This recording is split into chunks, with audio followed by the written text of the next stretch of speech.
So good afternoon, thank you for being here. I am State Representative Doug Clemens.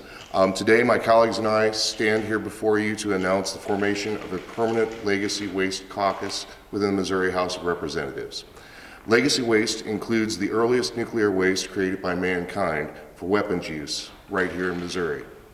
Our work will revolve around tracking discovery and remediation of sites across Missouri that contain legacy nuclear waste. The formation of this caucus is a big step in holding the federal government accountable for their responsibilities to Missourians. The history of this issue starts with brave Missourians on the cutting edge of science during a time of war. But today, Missouri families are suffering from exposure in suburban neighborhoods. Starting with the Manhattan Project in 1939, weapons-grade nuclear waste has been spread around Missouri. The facts surrounding this issue have been subject to secrecy, cover-ups, misinformation, and chiefly lack of information and communication. Some of the sites in Missouri are in a quote-unquote managed state. Some of these sites are in the process of remediation, some are in the planning for remediation, and some are still waiting to be tested. The existence of this caucus will create institutional memory, so this issue will be ever present in the body of the state legislature. This caucus will help keep us as representatives informed of how the federal government is managing these crises in our home districts. More importantly, we will make them answerable to our constituents when they neglect their duties. Thank you, and I am chair of this, and my co-chair, Representative Justin Hill, we will welcome questions from you. Other than raising awareness, will you be filing legislation? Will you be taking any kind of action? That's actually yet to be determined. One of the things that we are very interested in doing is lobbying for the DOE to get a budget increase or reallocate funds to Missouri so they can clean up our area faster. We have backyards in North St. Louis County which have this stuff in it right there next to somebody's house, and they haven't gotten to cleaning them up yet. And I'd like to add a couple of things. For the last several years, I've been paying attention to this issue. In 2012, in 2012, when I was in the Senate, it was brought to my attention that we had legacy waste in two areas within the district that I then represented. Ever since then, I've dedicated all of my time to it. As of today, I've interviewed over 1,200 people who have been impacted by legacy waste. And between Labor Day of 2015 and December 13th, 2017, I held 100 town hall meetings of people who have been impacted by legacy nuclear waste. This is a very, very sad story. Just this weekend, I was talking to someone a granddaughter whose mother was the first generation in their home in Berkeley.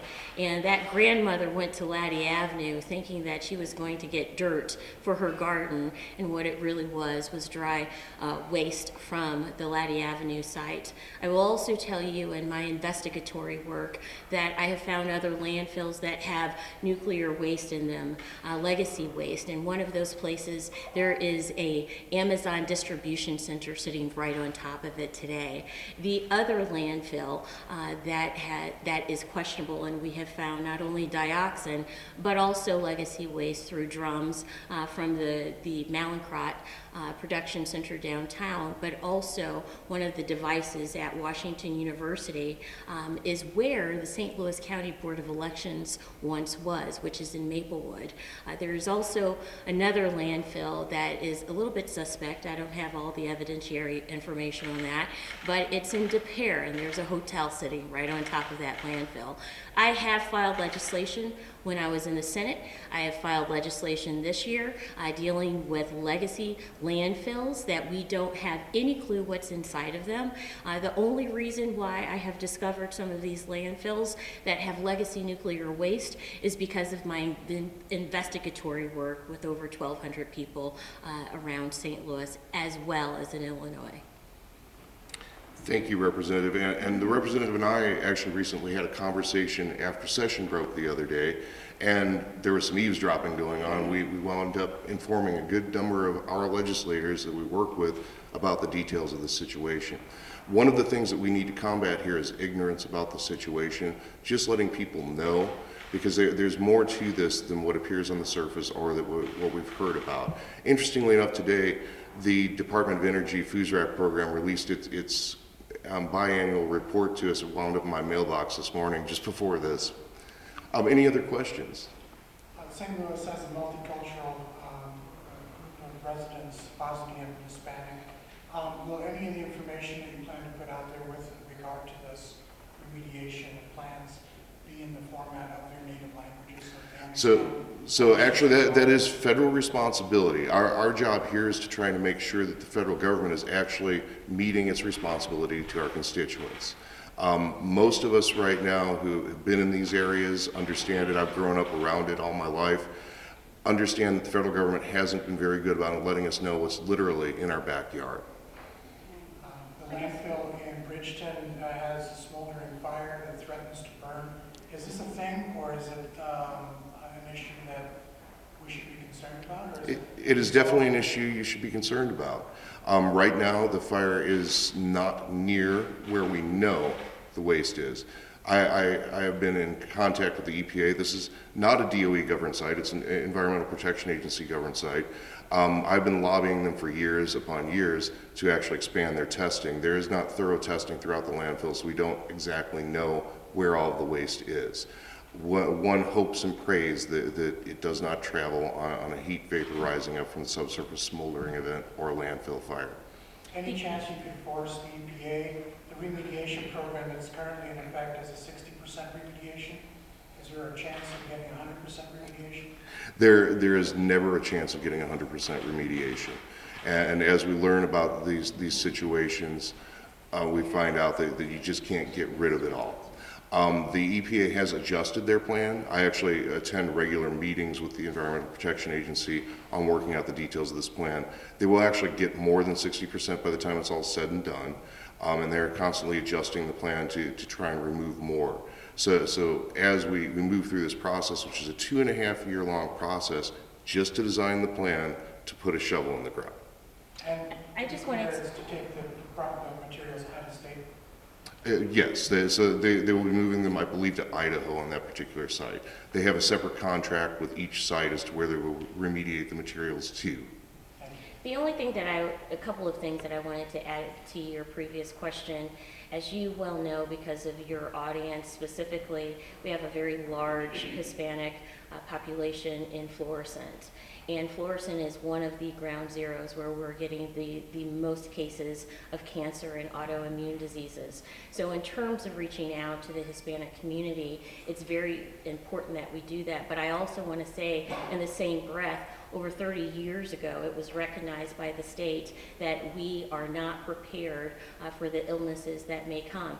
Also in the same vein, in St. Louis City, there are about 4 or 5 old landfills that have not been looked at for this type of pollution and toxic waste. I will tell you, I spent an enormous amount of time last Thursday and on Friday looking at the old arms plant. I don't know if you've seen in the news recently or not, but a lot of federal employees have come down with cancer, and it's because of some of the green salt that was stored there and other products from the Mallinckrodt facility many years ago. So as has been stated, and I'm so glad that this committee has been come into play, because for a very long time I was the only legislator who was dealing with this issue here at the Capitol, and even today people still take it as a joke. But I can tell you, in the old 5th Ward that Rasheen represents, there is contamination, legacy waste. I can tell you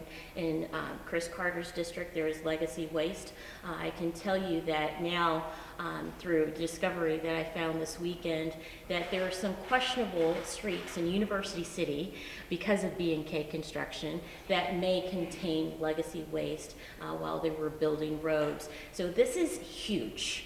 This is a huge deal, and so I'm just glad I'm just here as a historian and a researcher and someone who knows way too much information to help just educate and bring guidance. Is radiation being found in those new sites that you talked about, or is it the presence of thorium? They need to. So let me give you an example, and I don't know if it's Senate District 5 or 4, but I can tell you right off of St. Louis Avenue, Greer and Norwood, there's an old landfill that was there years ago. And as a little girl, I remember going down St. Louis Avenue to go visit my dad, and I would look to the left and I saw all these nice new houses. Little did I know until a couple of years ago that the reason why these homes are experiencing subsidence is because there is a landfill underneath them. I can also tell you at the Maplewood old landfill that it was the only thing that was tested and remediated was dioxin, not legacy nuclear waste. So that's why I have the bill that I do in St. Louis County, saying that in order to build on top of an old landfill, you must have public hearings. And many people don't know this, but prior to 1953, St. Louis County approved of 35 landfills. And in 1953, they also stated that they were going to change the way they allow how landfills are designed. It did not stop what was going into those landfills, number one, but number two, they also held public hearings before a landfill was even approved. So we have to go backwards. I don't think it's right that there are people who are living on top of landfills, and this is not a black or white issue. This is not a Democrat-Republican issue.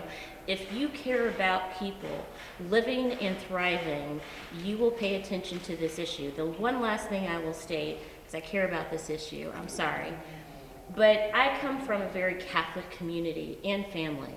Imagine living in St. Anne and you are definitely Catholic and you're wanting to have multiple children and you can't because of where you live. Or when I go door to door in St. Anne, or previously when I used to go door to door in St. Anne, there are a number of people in one neighborhood who have brain tumors. I can tell you right by Mills Mall, is that Mills Mall? If you're in a neighborhood, it's a bunch of Saint something, I forgot what the neighborhood was, but there is a complete neighborhood that I went door to door, and I can tell you there are a number of cancers per block. And you just ride around or you talk to people and everybody's getting sick. I can go on, but I'm not. This is not my It is event, as much. but I'm excited about talking about this. This is actually our event, and one of the things that I wanted to mention is that this is a bipartisan caucus. Justin Hill is a Republican, I'm a Democrat. This is not about party or a partisan debate. This is about trying to get care and remediation to Missourians who have been waiting for over 70 years to receive the attention they need from our federal government. This radioactive waste